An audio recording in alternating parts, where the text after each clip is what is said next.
বেশ কয়েকদিন যাবত ইরান ইসরায়েলের সংঘাতের জেরে দেখা যাচ্ছে বিভিন্ন জায়গা থেকে কিন্তু রীতিমতো বিক্ষিপ্ত ছবি উঠে আসছে। কোনোভাবেই যেন থামার নাম নিচ্ছে না এই যুদ্ধ। তবে এবার কিন্তু ইরানে ফের হামলা চালাবে ইসরায়েল। তেল আভিভকে বিশ্বাস করছে না তেহরান। আচমকায় ভাঙতে পারে যুদ্ধবিরতি, এমনটাই কিন্তু এখনো পর্যন্ত আশঙ্কা। কারণ রবিবার সৌদি আরবের প্রতিরক্ষা মন্ত্রী সঙ্গে ফোনে কথা হয়েছে ইরানের সেনা চিফ অফ স্টাফের। সেখানে ইসরায়েলের যুদ্ধবিরতি নিয়ে তিনি সন্দেহ প্রকাশ করেছেন। বিস্তারিত সে বিষয়ে জানবো। টেলিফোন লাইনে যুক্ত হয়ে গেছে প্রতিনিধি সৌম মুখার্জি। সৌম, টানা 12 দিনের সংঘাতের পর ইসরায়েল এবং ইরান যুদ্ধবিরতিতে সম্মত হয়েছে, কিন্তু শত্রুকে বিশ্বাস করছে না তেহরান। কেন, কি জানতে পারছো এ বিষয়ে? কি বলছে আন্তর্জাতিক বিশেষজ্ঞরা? হ্যাঁ, দেখো, এটা গতকাল কথা হয়েছে ইরানের চিফ অফ স্টাফ আব্দুল রহিম মোসাবি ফোনে সৌদি আরবের প্রতিরক্ষা মন্ত্রী খালিদ বিন সালমান মোসাবিকে জিজ্ঞেস করেন যে আপনাদের বর্তমানে ইসরায়েল এবং আমেরিকা সম্পর্কে কি ধারণা করছেন এবং কি পরিস্থিতি বুঝছেন। তাতে ইরানের চিফ অফ ডিফেন্স স্টাফ যিনি আছেন মোসাবি, তিনি ইসরায়েলের যে আবার হামলা হতে পারে ইরানে, সেই একটা আশঙ্কা তিনি সৌদির প্রতিরক্ষা মন্ত্রীকে ব্যক্ত করেছেন। তিনি বলেছেন যে যুদ্ধবিরতি সহ বিভিন্ন অঙ্গীকারের প্রতি শত্রু কতটা দায়বদ্ধ তা নিয়ে আমাদের গুরুতর সন্দেহ আছে।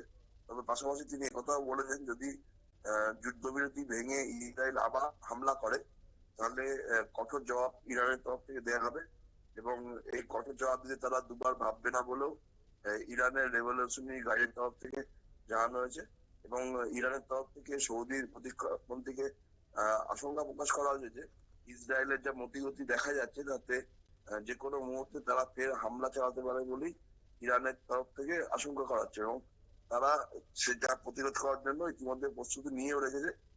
পাশাপাশি তারা সৌদি আরবের সাথে এই বিষয়ে বিস্তারিত আলোচনা করেছে, যাতে আগামীতে যদি ইসরায়েল হামলা করে তাহলে তার এগেইনস্টে তারা কি কি পদক্ষেপ নিতে পারে সেই বিষয়ে সৌদির প্রতিরক্ষা মন্ত্রীর সাথে ইরানের সেনার চিফ অফ স্টাফ তার আলোচনা হয়েছে বলে জানা গেছে। দেখো, গত 13 জুন থেকে ইসরায়েল এবং ইরানের সংঘাত শুরু হয়েছিল। তারপর থেকেই ইসরায়েলের একাধিক জায়গায় ইরানের তরফ থেকেও হামলা চালানো হয় এবং ইসরায়েলও ইরানের বিভিন্ন জায়গায় হামলা চালায়। দুটো দেশ যখন যুদ্ধ চালাচ্ছে সেই সময় আচমকা আমেরিকা বোমারু বিমান নিয়ে ইরানের 3টে পরমাণু কেন্দ্রে হামলা চালায়। এর আগে ইসরায়েলের হামলায় ইরানের শীর্ষ 4 জন সেনাকর্তা এবং 9 জন পরমাণু বিজ্ঞানীর মৃত্যু হয়েছিল এবং তারপর থেকে তেহরান আর ইরানের যুদ্ধ ভয়াবহ হয়ে উঠছিল ক্রমশ।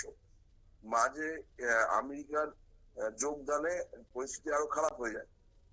ডোনাল্ড ট্রাম্পের তরফ থেকে দাবি করা হয় যে আমেরিকার বোমারু বিমানের হামলার ফলে ইরানের 3টে পরমাণু কেন্দ্র ধ্বংস হয়ে গেছে আর তারা কোনোদিন পরমাণু কর্মসূচি চালাতে পারবে না।